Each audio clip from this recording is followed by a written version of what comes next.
So, you want to get started on the carnivore diet, but you don't know how. Well, let me help you out a little bit and share a few tips that I think will help you not only just get started on the carnivore diet, but will help you succeed throughout your journey. And some of you guys may be thinking, isn't it as easy as eating cake on Sunday, then steak the next day? No, no, no, no, no.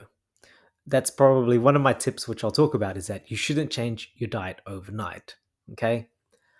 So, what I've done is I've compiled a list of things which I believe will help you through your journey, will help you get started. And I gather these things from my own experience, the things that I've learned from YouTube influencers, uh, and people's anecdotal experience that they've shared, either on social media or in person. So, without further ado, let's get started. Number one, you've got to understand what your starting point is and be aware about yourself. All right. It's important to know your reasons why you want to do this in the first place. Okay. Now that's a lot to unpack in I guess one tip, but you know, basically being able to understand yourself and knowing that this is where you're going to be starting off in is very important because not everyone is at equal footing when they start this journey. Okay. And what I mean by that is, you have things like age, gender, medical history, social history, environment, um, psychological state, diet that they're eating, fluids that they're having, their metabolic uh, health. All those things are going to impact someone's journey, someone's experience, and also the results that they're going to achieve. All right, and the timeframes that they're going to be doing so. And so I think it's very important to take that into consideration because that will determine the amount of, I think it will help determine the amount of success that someone might have. And really quite important in knowing yourself is also knowing why you want to do this in the first place. Okay. So that itself is very self explanatory. Secondly, I think it's very important to track progress. Okay, whether that's subjective in things like looking at tracking your weight, um, or how much food you're eating, how much sleep you're having, fluids you're taking in, your exercise or activity tolerances, and also your subjective things like how much pain you're having, your current psychological state, how you're mentally feeling, that sort of thing. And anyways, it's very important to track progress to see where you've come from. Okay, and that will also give you motivation down the track when you reach that long-term mark where you're able to look back and see, wow, this is how much I've actually improved over time. Okay, so that's tip number two. Tip number three is to empower yourself with knowledge. Okay, now having the power of knowledge is what can I say? It's very powerful because it allows you to be able to critically think about the information at hand. Because let's face it, what you're going to learn on the carnivore diet or things you learn about the carnivore diet will contradict the things that has been taught to you over the years about human nutrition. All right, you would have been told things like cholesterol's bad for you, it's going to cause heart disease, saturated fats and red meat no good for you, you should limit your intake on them. um, red meat is linked with cancer, or what else is there? Yeah, all sorts of things that you would have been told. Oh yeah, that's right. Calories in, calories out is all that matters with body weight composition. Look, it's very important to be able to justify yourself in your decisions, because there is a lot of things that will contradict the current mainstream information on this in this space.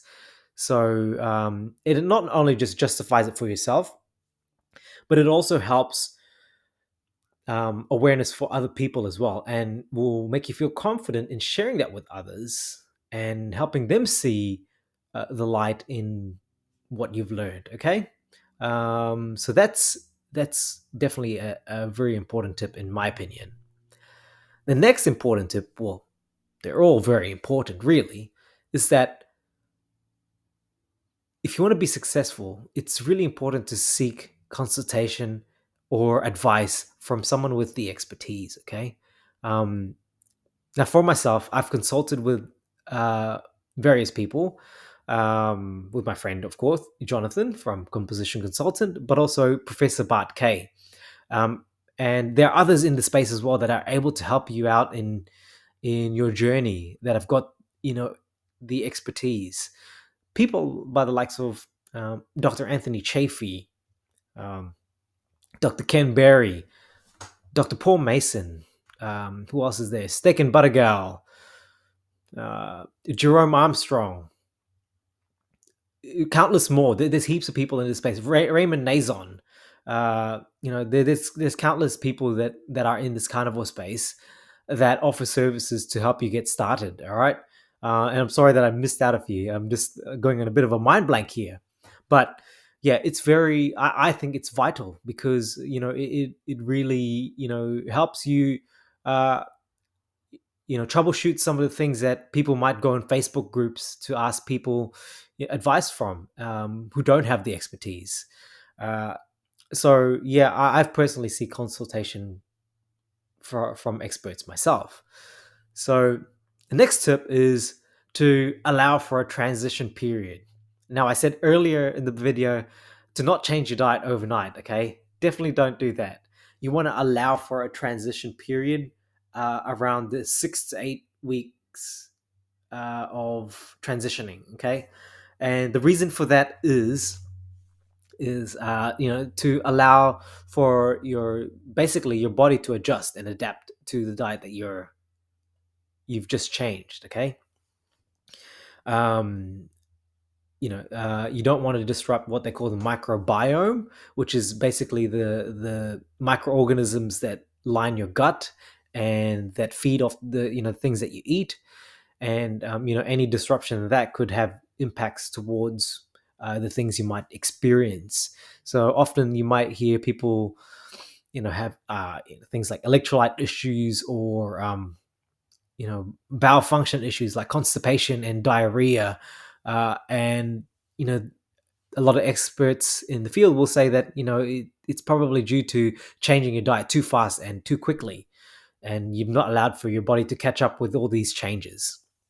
So yeah, what did I say? 6 to 8 weeks. I would certainly say would be a safe period. Okay, you know, I jumped in, head first, or not really. Actually, I started off from a ketogenic diet, which I was pretty much already carnivore.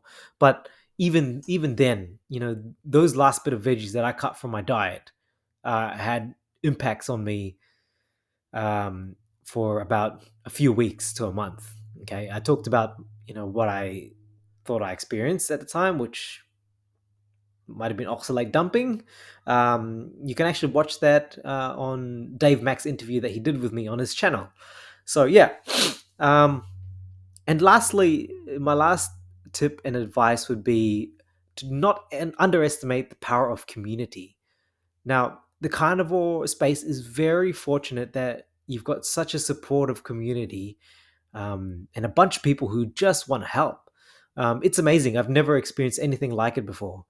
The moment I, got into social media and made my presence out there and started reaching out to people, I've received nothing but positivity, um, directly and indirectly. It's amazing, and yeah, I think that helps you get motivated as as a person in this going through the motions of this diet, because not every day is going to be easy.